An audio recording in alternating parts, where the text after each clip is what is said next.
Hello friends, आज हम आगे पढ़ेंगे अभिवृद्धि व विकास के सिद्धांत।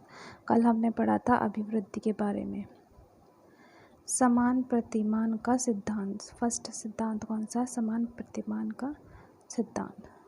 हरलोक ने कहा था, जो जीवित जंतु जिस जाति वर्ग का होता है वह जीव जंतु अपनी ही जाति के अन्य जीव जंतुओं के समान अभिवृद्धि व विकास को प्राप्त करता है। ये तो नेचुरल है।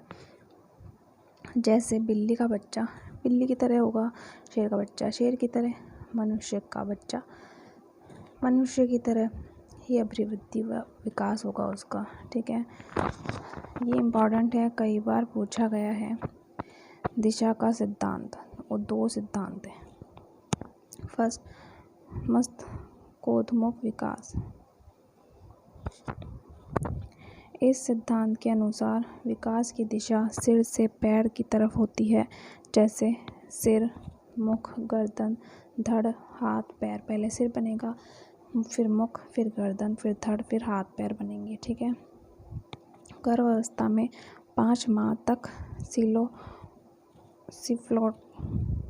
सीफ्लोकोडल ने जोड़ा जाता है।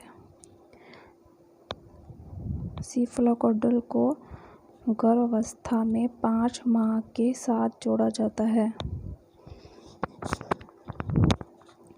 सेकंड है बी, केंद्र से सिरों की ओर। प्रक्सोमोटिकल विकास, निकट से दूर का विकास, वर्तुलाकार विकास। इसमें केंद्र हृदय या सीने को माना जाता है। इसमें केंद्र किसको माना जाता है? हृदय और सीने को। ऊपर की तरफ सिरा मतलब सिर व हाथ तथा नीचे का जो सिरा होता है वो पैर है ना।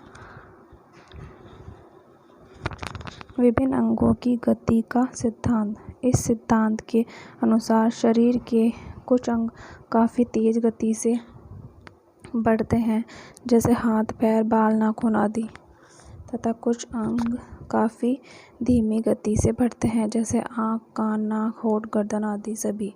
व्यक्तिगत विभिन्नता का सिद्धांत। दो व्यक्तियों का विकास कभी भी एक समान नहीं हो सकता। ये तो पता ही है कि किसी भी दो व्यक्ति का जो विकास है वो एक समान कभी भी नहीं हो सकता। मानसिक से विज्ञानात्मक आदि सभी पक्षों में अंतर पाया जाता है। पता ही है, तो कोई भी दो व्यक्ति होंगे उनका माइंड और नेचर हर चीज़ अलग होगी। व्यक्तिगत विभिन्नताओं का प्रतिपादक कौन है? गाल्टन। स्किनर ने डेफिनेशन दी है, विकास की विभिन्न अवस्थाओं को व्यापक व्यक्तिगत विभिन्नताएं पाई जाती है। टायलर ने कहा, एक व्यक्ति का अन्य व्यक्ति के अंतर होना एक सार्वभौमिक घटना है। निरंतरता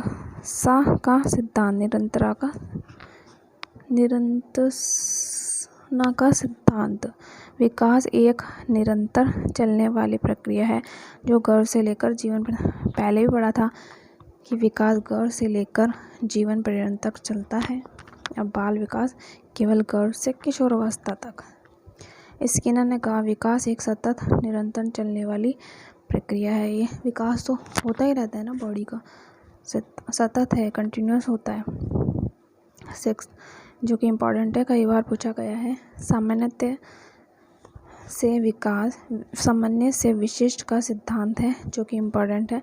विकास की प्रक्रिया में बालक के द्वारा पहले सामान्य गतिविधियों को संचालित किया जाता है और सामान्य गतिविधि सामान्य परिस्थिति के अनुसार विशिष्टता से बदल जाती है। हरलोक ने कहा, विकास की प्रक्रिया में बालक की प्रक्रियाएं सामान्य से विशिष्ट की ओर आगे बढ़ती है। वंशानुक्रमण व वातावरण का सिद्धांत। मानव विकास वंशानुक्रमण और वातावरण के अंतःक्रियाओं का परिणाम है।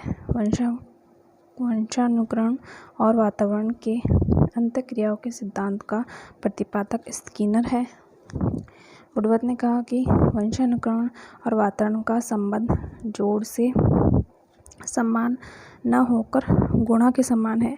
इसने वंशानुक्रमण की अलग डेफिनेशन बताई कि जोड़ ना होकर उसमें गुणा आएगा। क्रो ने कहा मानव विकास न केवल वंशानुक्रमण न केवल वातावरण की देन है, बल्कि है तो जीवन दान और सामाजिक विरासत के अंतःक्रियाओं का परिणाम है। ओके फ्रेंड्स, एक्चुअली मैं इंग्लिश मीडियम से बिलोंग करती हूँ और मैंने जो नोट्स हैं वो हिंदी मीडियम से बनाए हैं, तो इसीलिए थोड़ी सी प्रॉब्लम आती है। ओके, आपको वीडियो यूज़फुल लगी हो तो प्लीज़ लाइक शेयर कमेंट करें, अपने फ्रेंड्स के साथ ज़रूर शेयर करें, क्योंकि मैं सारा इम्पॉर्टेंट मैटर मैंने बनाया है वो मैं आपके साथ शेयर करूँगी। वीडियो अच्छी लगी हो तो लाइक करें please friends. Okay, thanks for watching.